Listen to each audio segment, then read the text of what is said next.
Hello and welcome everyone to part 24 of the FJ45 restoration series.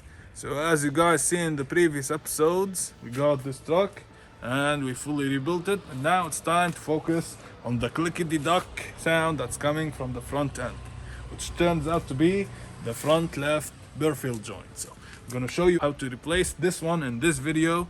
So this here is a Toyota front solid axle, which is a very popular axle that got used a lot by Toyota from I believe 79 to 85 or something like that, until they got the independent front suspension, which was great for on-road applications but wasn't the best for the off-roading. So this axle was very popular in solid axle swaps for the newer trucks until, well, it got a little bit hard to find. So, well, they didn't make them this much. So we got a lot of options on these axles. They did a lot of updates on which drum brakes, and also it got semi-floating axles and floating axles like this one. This is a fully floating axle, which is easier to replace because you don't have to remove the half moon and the half moon C-clip inside of the differential to put your axle out. So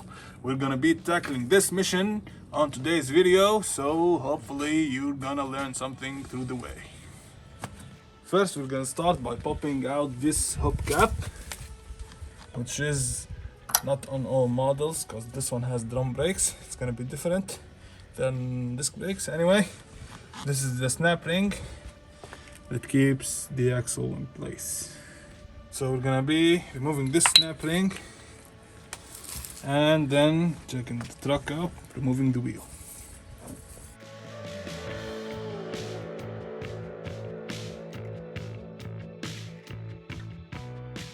Just like that, we got the truck in the air. It's time to remove the wheel.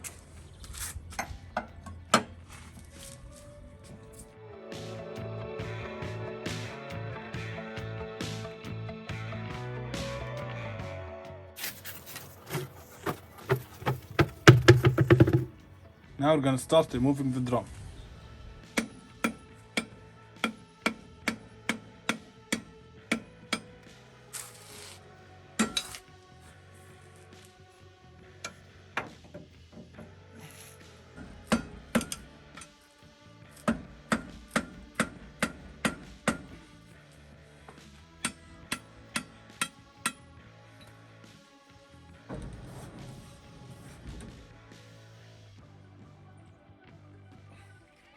Okay guys, with all that love taps, you might say, we finally got the drum to break loose.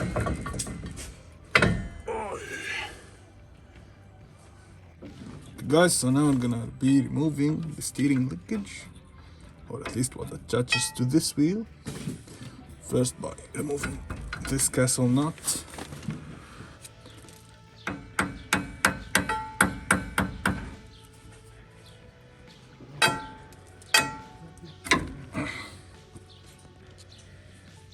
This, then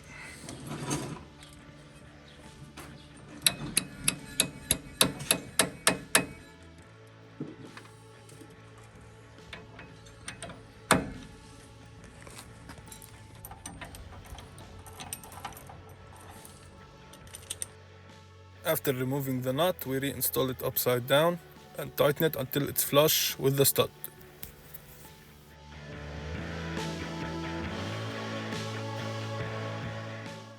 Okay, as you can tell, it's sitting flush with the stud. We whack it with a hammer to release the ball joint. Give her a little bit of juice from your empty spray can. Let it bake a little bit and then whack it some more. Get out of here.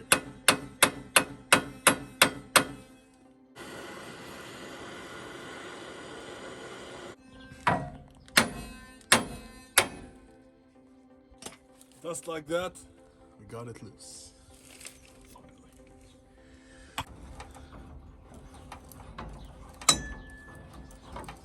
Okay guys, as usual, a quick tip on removing ball joints. if you have a nut spinning with the joint, just jack it up, put load on it. That will hopefully stop the ball joint from spinning with the nut, which it didn't here. Give it a little ones. Yep. And just like that, the nut comes free again. This nut is flaming hot because, well, I used the torch on it.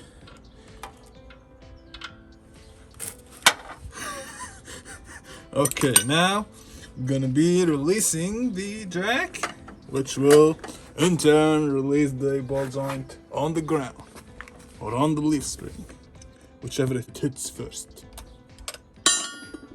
Or nowhere. Just get out.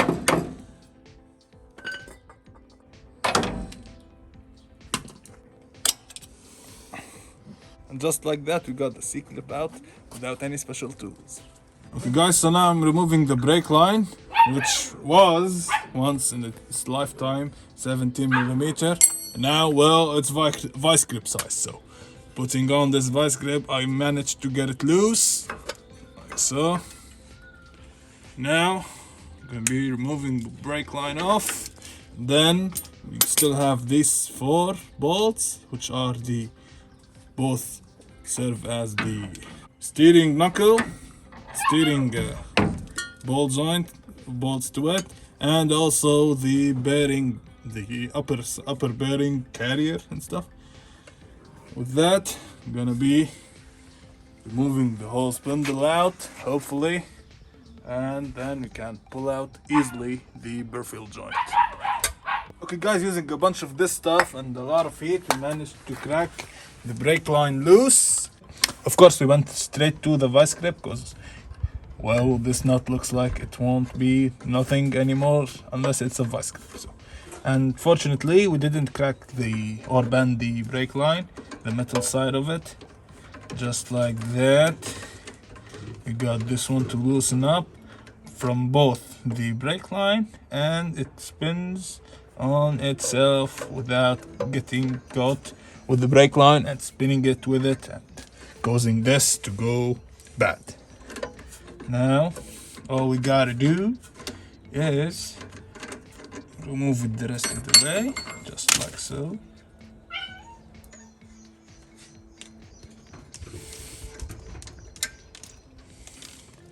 As you can tell, I'm gonna leave it like that, this one.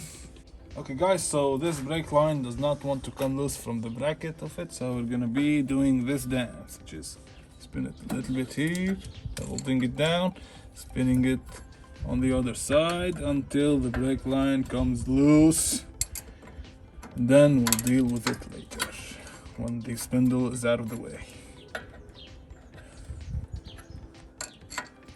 This one tightens to this, so there's nothing holding it here, so you can spin it freely with nothing binding. So just like that. Okay guys, so with that out of the way, we stuck a nail in the brake lines to slow the leak down. Now we're gonna have to remove those 4 nuts, along with all the seal nuts on the backing plate of the spindle. All of that's gonna come out right away. Now this is, I think, the heavy duty spec. It has a couple of brake cylinders, not only one, as you can tell. So that means that I think we can remove the spindle without removing the hub here, and the Birfield stay in. Maybe not. We'll see about that when we go through.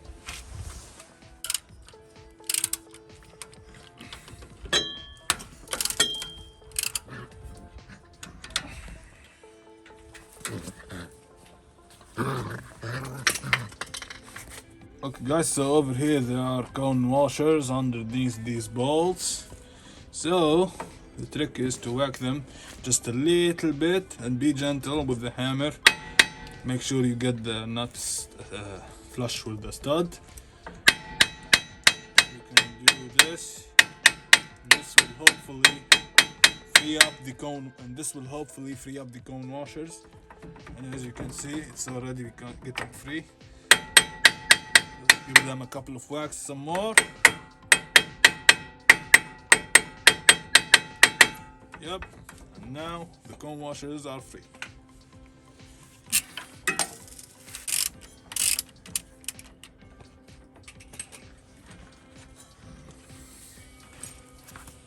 This here is the famous cone washer that gets stuck. At least on this side, it's more.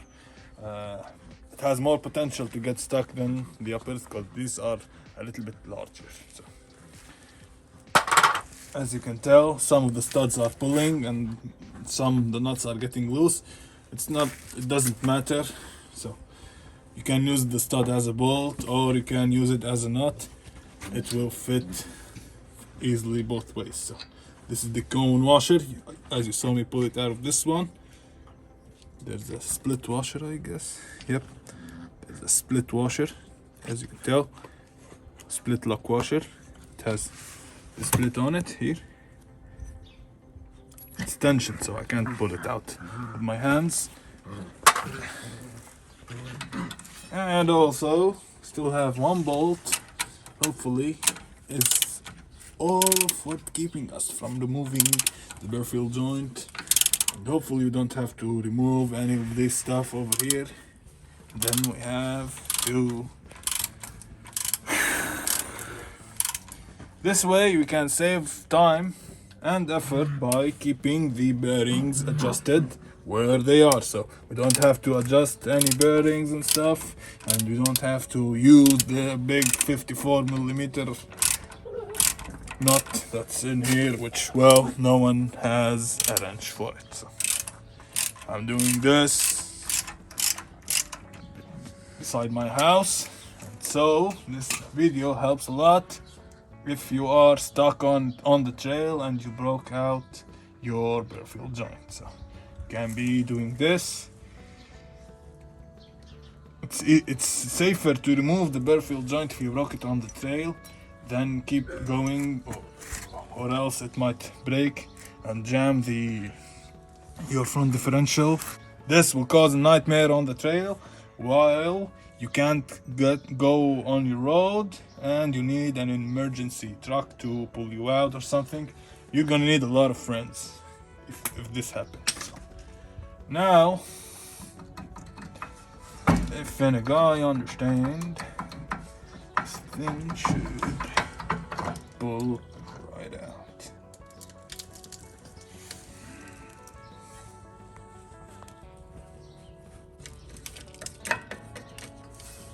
I'm digging out the rear seal bolts to remove it so I can remove the spindle.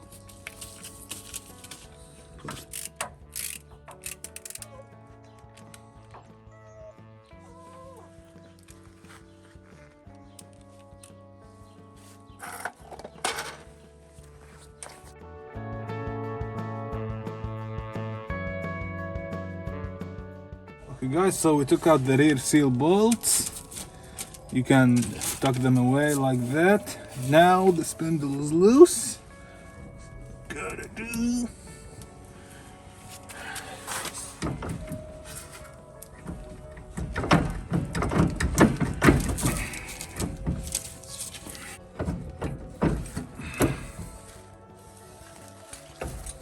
I think we're gonna have to remove. Okay guys, so this nut is giving us a hard time. It's not coming loose, so we need a lot more leverage. So we're gonna be removing this stud by pulling it out using the two nut method, which the cameraman loves. I'm gonna be lightening this nut as much as I can before touching the metal part.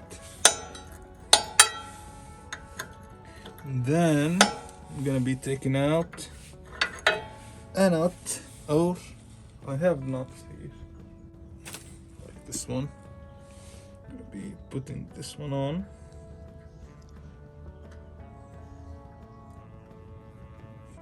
I'm gonna be using 17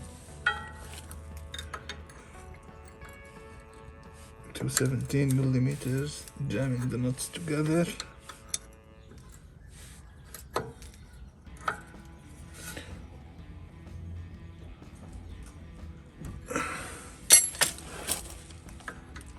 Now, hopefully, the stud will come out.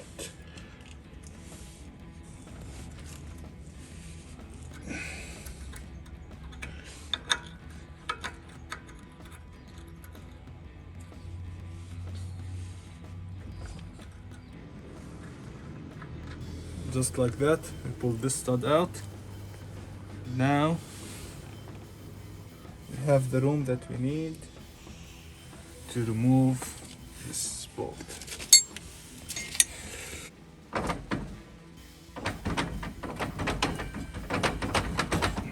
Would you help me understand?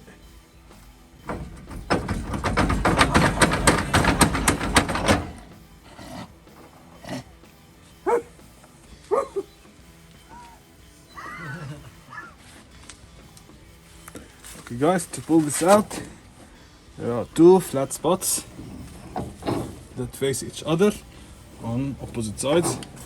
Line them up with upside and downside. Should just slide out.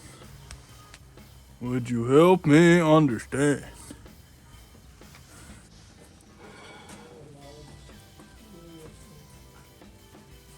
Okay.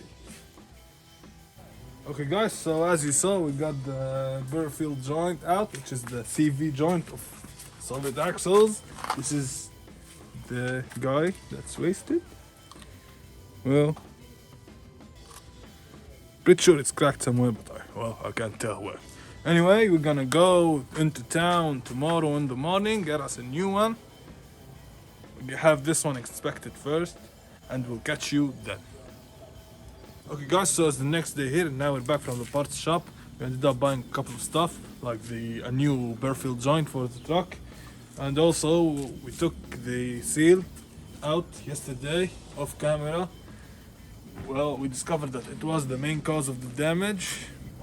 The seal went out, and oil leaked out of the differential into the Birfield joint, which liquefied the grease inside of it, which caused it to break. So now we're gonna be replacing the seal, and also we got some gear oil that we're gonna throw at it, and we have a lot of maintenance parts that we're gonna change, and well, we'll see where we go from there. So now we're gonna show you the parts that we got, then we're gonna start the installation. This is the new CV joint or Birfield joint, call it whatever you want.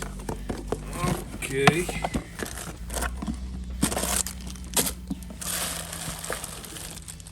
That's the piece that we're after. As you can tell, it's the same. So we're gonna put it side by side. Got a new C-clip with it, a tube of grease, and oh, here's the seal that we removed. This is the new one. And also we got an oil filter for the truck.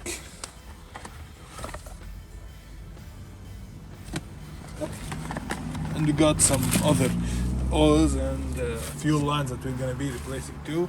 And also in the same video we're gonna be little maintenance around the mechanical side of the truck. We're gonna grease every joint, change the fuel lines, change the oil, stuff like that. So let's start.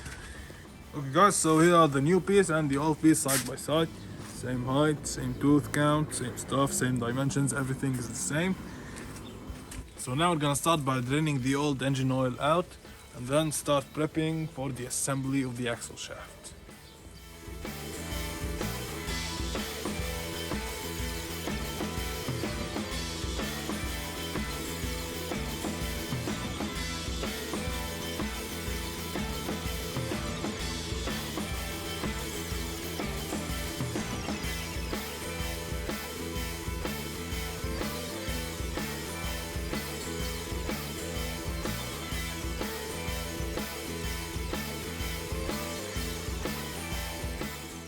Okay guys, so it's the next day here, and as you saw yesterday, well, we made a mess. All the oil, not all of it, some of it drained on the ground, on me, on my face, on my hands, on my clothes. So we had to get a couple of shovels of dirt and throw it on so it soaks. Well, now I'm gonna start by cleaning the hub assembly where the axle shaft or the CV joint sits. I'm finding debris, solid parts in the grease from the old broken Birfield joint. So I'm gonna clean this out, preventing any damage that can occur in the future because of these shavings from the old Birfield joint, so it won't get in through the system of the new one. So, okay guys, here we have the new Birfield joint. We're gonna test fit on the axle, and we're gonna test fit it on the hub to make sure it has the same splice.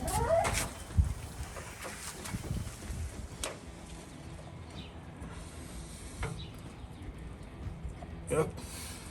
Same splice here. Over here.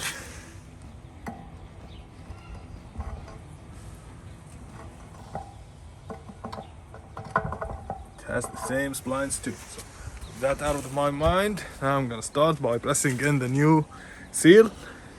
Then it's time to grease this up and slap it in.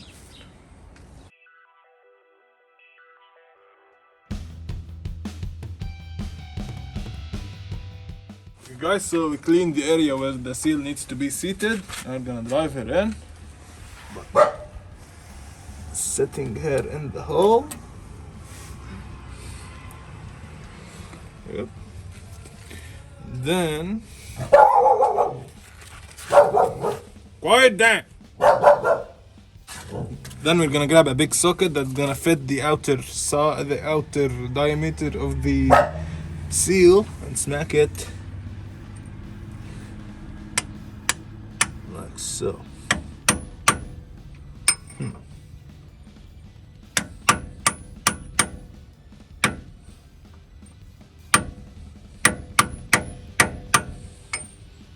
And just like that, we drove the seal in with this socket, and it's already in her seat. So now, I'm gonna start by lubing up the new Birfield joint and slapping it in on the axle, and then getting them in as one piece. Okay guys, we got this grease tube with the kit, which I'm gonna be emptying inside the Birfield joint. Let's squish it a little bit so it mixes in, because why not?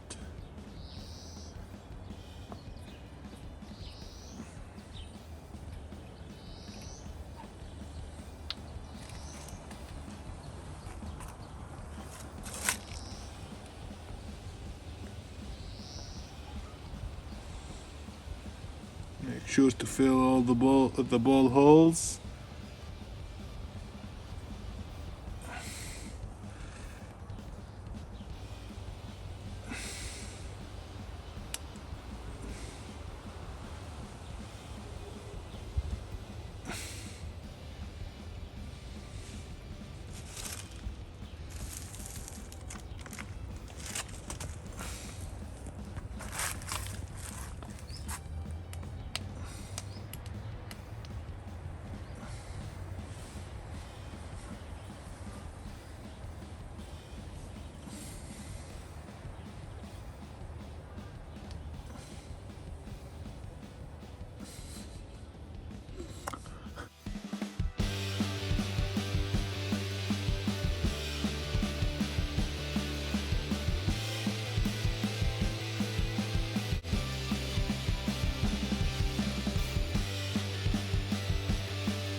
So the tube is now empty. We're gonna add this dab grease just to be safe.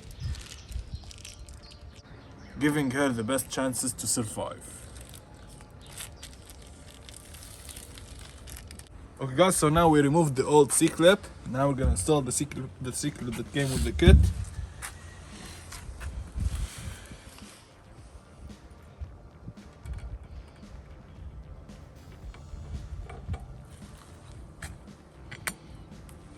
Just like that. Now we're gonna set the Birfield joint in place.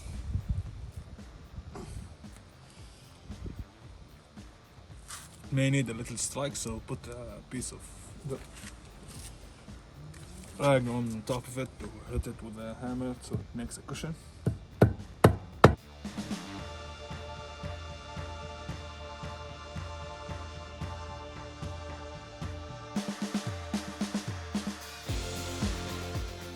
And just like that, the Birfield joint is pressed on the axle. Now we're cleaning the axle side to press it into the differential. Careful with the new seal.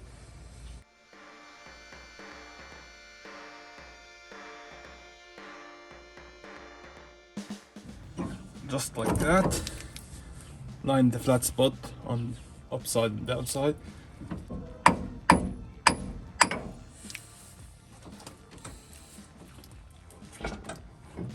Make sure it spins freely. Differential. Now you've placed your Birfield. All you gotta do is assemble the spindle back on.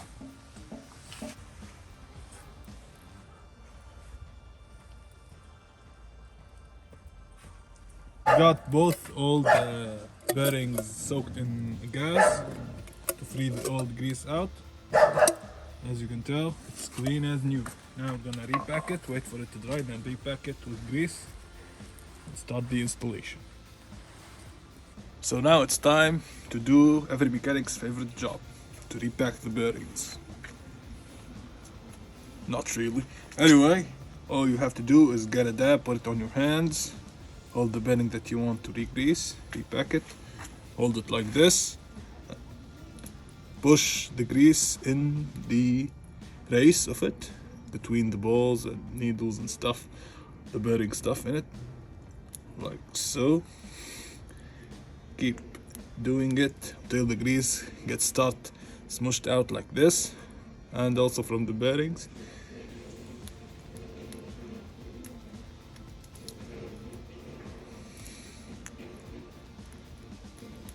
If your bearing is conical shaped like this one, not straight one, you may need to do it on the other side too. As you can see, the grease is starting to push out of the sides of it, which is good. This is what you want. Move the excess off, put it back on your hand, hold it on the other side, do it like this too.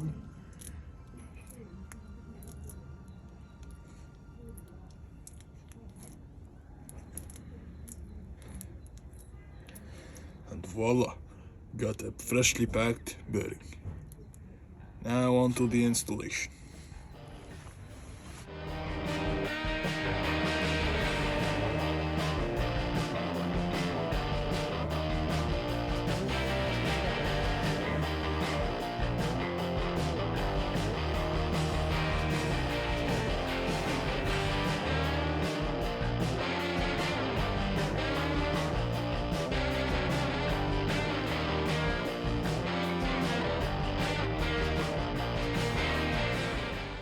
So we installed the lower plate and also the upper plate along with it with the ball joint bracket. So now we're gonna set in the cone washers, as you can see. Then set the nuts on top of them. There must be a washer. Here they are. Now, took it red. So we're gonna tighten those and also tighten the mirroring of this from the underside. One is the steering bracket. It's just a cover like this, just a plate. Tighten them out, then get back to you.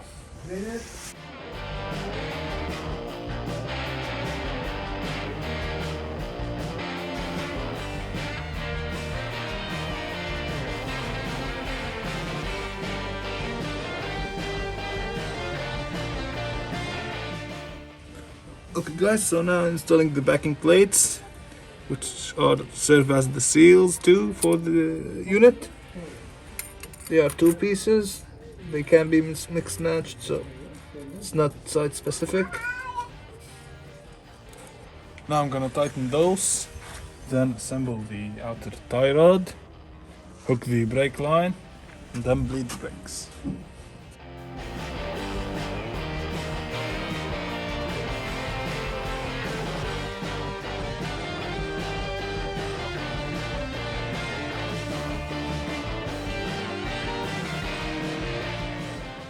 Okay guys, so now we're gonna need to bleed the brakes, and in order to bleed the brakes we need the engine to be running. So if you remember earlier today we spilled all the oil on our face, so now we're gonna mount the new filter and fill the truck with some oil, and also we have a couple of cracked fuel lines that we're gonna be replacing, and then we're gonna turn it on, then bleed the brakes.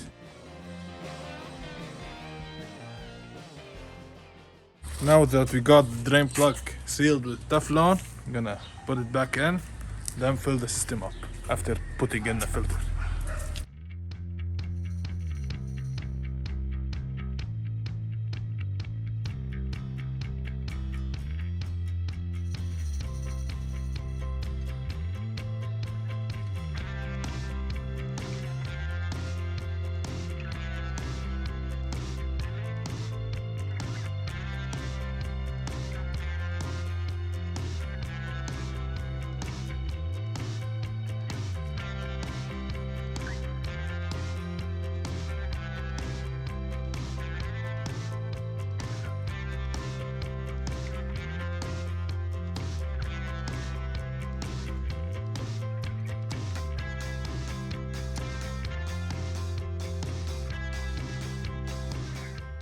Okay guys, so we got the new line and we're cutting it to the length that we need for every part. As you can tell, this is the old line that we took out, and here's the other part that we took out, which was rotten as hell. So brand new lines, gonna save our lives for the next few miles,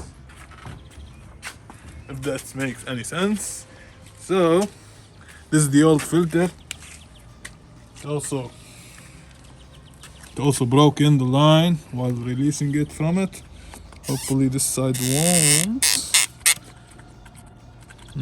This is the old filter.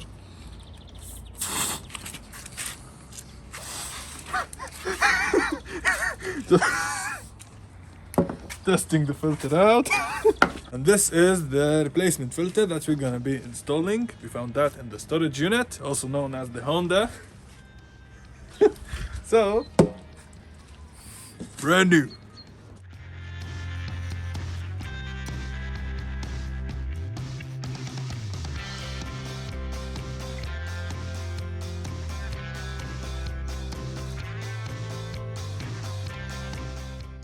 Now we're gonna start the installation of the first fuel line.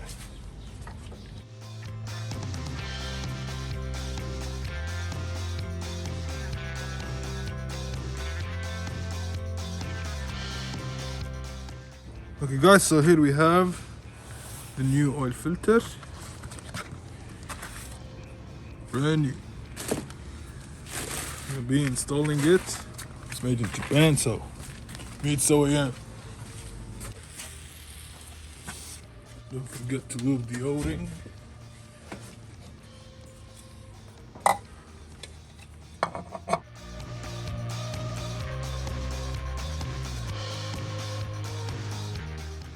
Here we have the new oil, which we're gonna talk about in a sec. Guys, so here is the oil that we're gonna add to the FJ45. It's 15W40 heavy duty oil, which has the zinc that every old flat tappet engine needs. We have here 8 liters. It takes about 8.2 quarts, which is about 7.7 liters. So I'm gonna be running low on oil. Anyway, this was a heavy box, so we're gonna throw them in.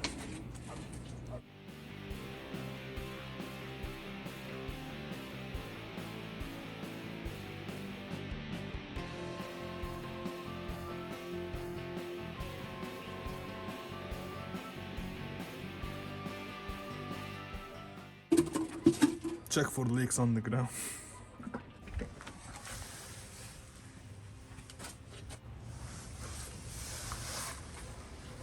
No leaks.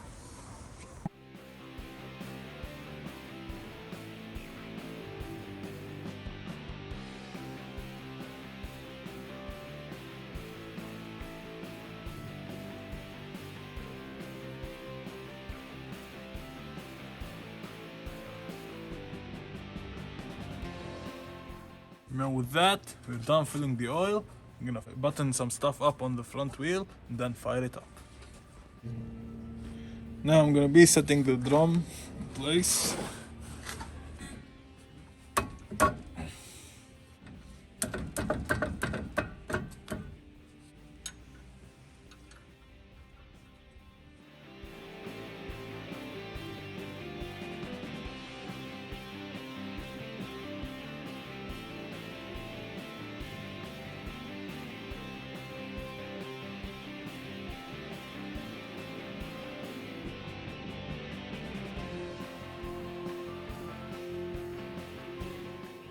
Okay guys, so now we got everything assembled. All we have to do is connect the battery terminals, crank it up, then bleed the brakes.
Refilling the grease applicator 2000, also known as the cheapest, oldest technology of greasing. You folks that have the electric grease guns are laughing right now.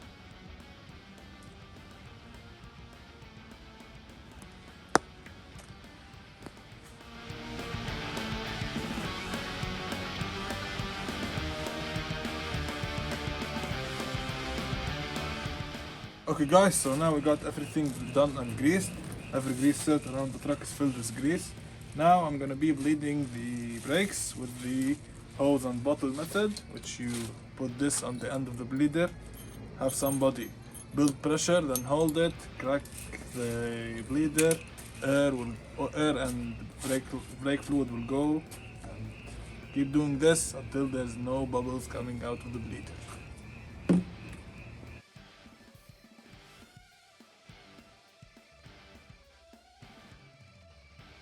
Okay guys, so it's the next day here. Yesterday when we was bleeding the brakes, the camera died on us. So we finished bleeding the brakes off camera. When we came back to see the footage, it was gone. So now I'm gonna mount the tire on and fill the differential with some fluid, set it on the ground and go do a test drive.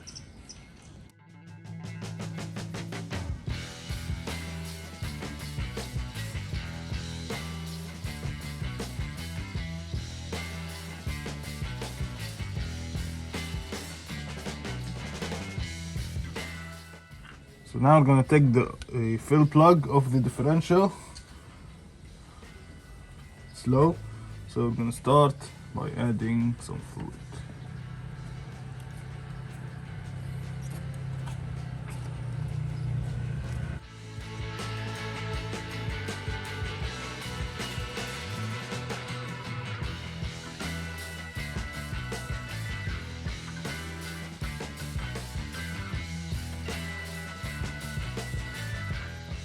Now we're gonna fill the steering box with some gear oil.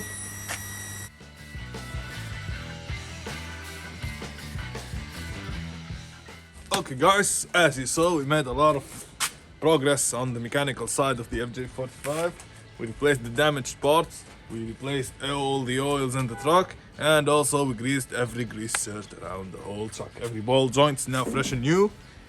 All we gotta do now is go on a test drive, which will leave you with it after this couple of words. That's gonna be subscribe to our channel, like the video, comment down below. See you on the next one. Peace.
Okay guys, so we got a new problem, which is, well, I'm gonna be rebuilding the carburetor.